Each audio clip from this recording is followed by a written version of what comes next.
আজকের গল্প বুড়িমা ও তার দুই ছেলেকে নিয়ে। একটা ছোট গ্রামে থাকতেন এক বুড়িমা।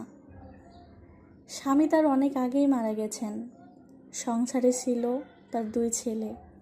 বড় ছেলের নাম রমজান, ছোট ছেলের নাম হানিফ। রমজান প্রতিদিন সকালে উঠে বাজারে যায়।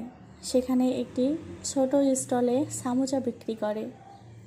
গরম গরম পুর ভরা সামোচা খেতে লোকজনের ভিড় লেগেই থাকে। আর হানিফ সে গলির মোড়ে একটা কাঁচা চায়ের দোকান চালায়। নিজে চা বানায় আর গরম চায়ের সঙ্গে থাকে একটুখানি হাসি, মজা করে সবাইকে আকৃষ্ট করে।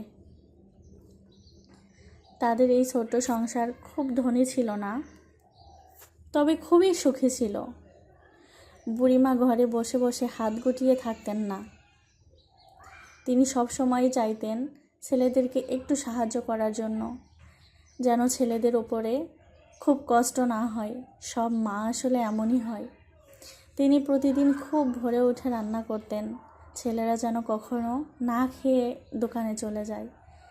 ছেলেদের জন্য ভাত, তরকারি, দুপুরের টিফিন।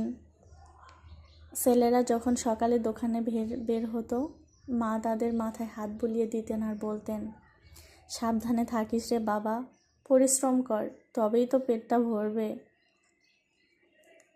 সন্ধ্যাবেলা ঘরে ফেরার সময় তিনজন একসঙ্গে বসে খেতেন।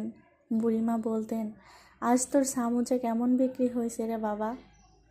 রমজান হাসতো, ভালোই হয়েছে মা, এক বুড়ো দাদাকে আজকে ফ্রিতে খাওয়াইলাম। দাদা তো সেই খুশি।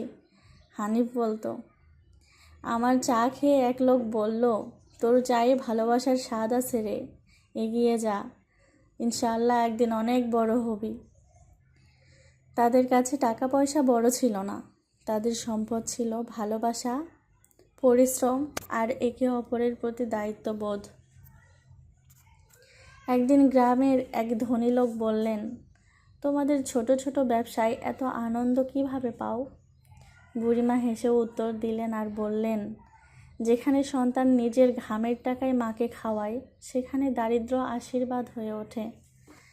আসলে বুড়িমার কথাটা অসাধারণ ছিল। আমাদের আজকের সমাজে সন্তানরা মা এদেরকে অন্যভাবে দেখে। জানি না তারা কেন এরকম করে, কিন্তু আসলে এটা করা উচিত না।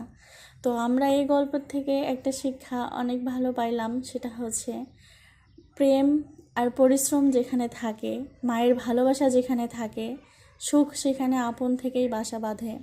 আমরা সবাই জানি মা এবং বাবা আমাদের মাথার উপরে কত বড় যে একটা ছাদ, একটা সাপোর্ট, তা আসলে বলার বাহিরে। তো এই দুইজন মানুষ যদি আমাদের জীবনে না থাকতো, আমরা ভালোবাসা কী জিনিস, প্রেম কী জিনিস, মায়া কী জিনিস, এগুলো কখনোই হয়তো বা বুঝতে পারতাম না। তো ভালো থাকুক পৃথিবীর সকল বাবা মা।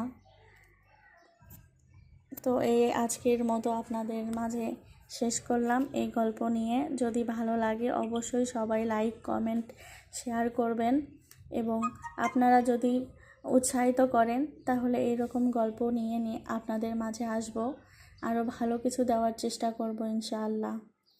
তবে আপনাদের সাপোর্ট লাগবে, সাপোর্ট ছাড়া কখনোই এগিয়ে যাওয়া সম্ভব না। ধন্যবাদ সবাইকে।